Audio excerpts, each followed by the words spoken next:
Vuoi assaggiare una birra dove al suo interno scopri la specialità tipica friulana? Lumi Beer, il prodotto ricavato in 20 ettari di terreno coltivato orzodistico, biodiversità, performance ambientale. Lumi Beer nelle sue 5 versioni disponibili, 4 per consumo veloce e dissetante e la versione Magnum per intenditori. Lumi Beer si abbina a qualsiasi palato. Lumi Beer è un prodotto esclusivo Azienda Agricola Pancera, il buon seme, i buoni frutti.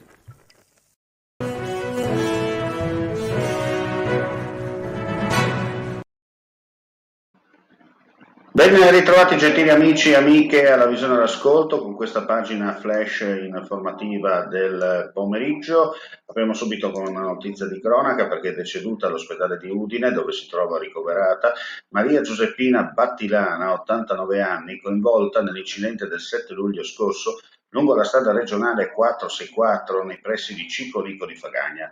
I medici hanno tentato in tutti i modi di salvarla. Purtroppo, nella giornata odierna, il suo cuore ha smesso di battere. La vittima era originaria di Coseano. Una donna di 33 anni e un uomo di 38, residenti a Udine, entrambi di origine rom, sono stati deferiti in stato di libertà per aver commesso diversi reati nella provincia di Udine. I due, già noti alle forze dell'ordine per un periodo, hanno acquistato prodotti in vari esercizi commerciali di piccola taglia, pagando la merce con banconote false. I carabinieri, dopo appostamenti, sono riusciti a beccarli sul fatto. Le banconote sono state sequestrate e poi consegnate alla filiale della Banca d'Italia a Trieste.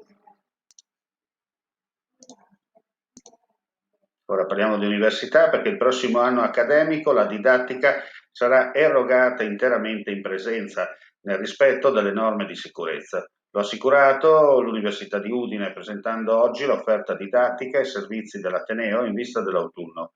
Qualora le condizioni sanitarie lo dovessero imporre, è stato precisato, l'Ateneo è comunque pronto a garantire la continuità del servizio offerto agli studenti in modalità a distanza, con proposte che includano anche forme di didattica innovativa e metodologie più strutturate.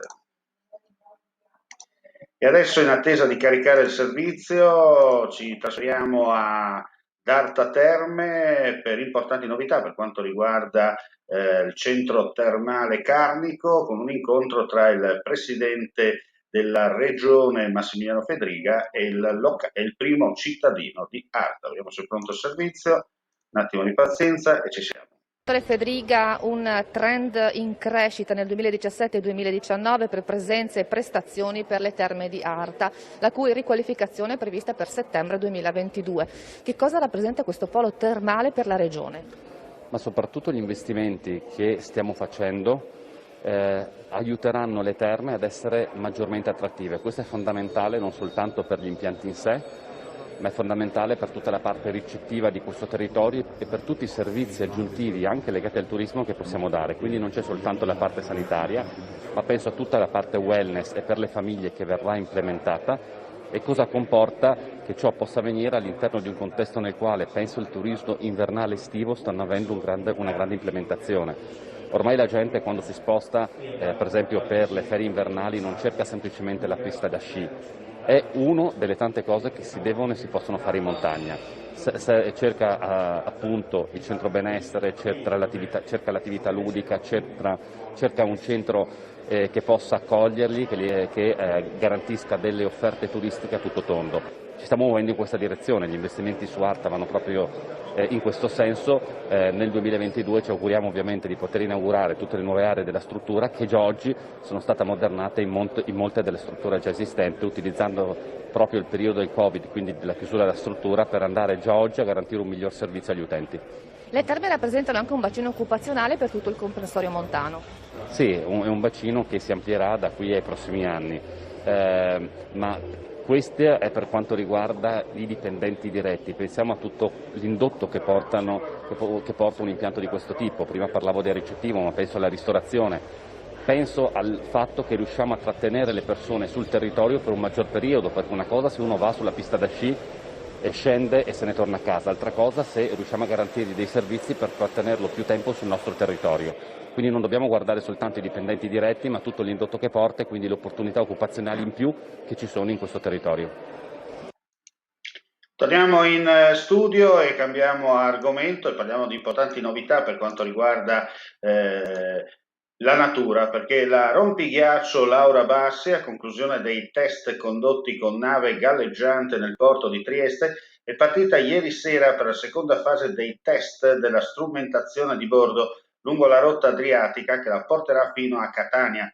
Da qui poi inizierà il viaggio a inizio agosto verso Bergen in Norvegia per la sua prima campagna scientifica in Artico che durerà 2 mesi e mezzo, di cui 1 e mezzo operativi.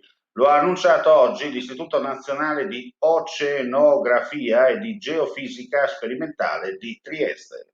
E con questa notizia chiudiamo qui questa pagina informativa, vediamo appuntamento più tardi, intorno alle 17:15, 17:30 per un altro live con notizie oggi. Chiaramente tutti gli aggiornamenti sulla nostra pagina www.friulitv.net. Grazie come sempre per la visione e l'ascolto e un cordiale buon pomeriggio a tutti voi. Ehi, dico a te, vuoi un apparecchio acustico a costo zero? Acustica Friulana, via Visinale 16, Muzzana del Turniano, Udine. Telefono 334 27 67 731. Test dell'udito direttamente a domicilio, semplice e veloce. Pagamenti su misura. Non aspettare di non sentire. Campagna di prevenzione dei problemi uditivi. Acustica Friulana. Test dell'udito direttamente a domicilio, semplice e veloce. Un'occasione da non perdere.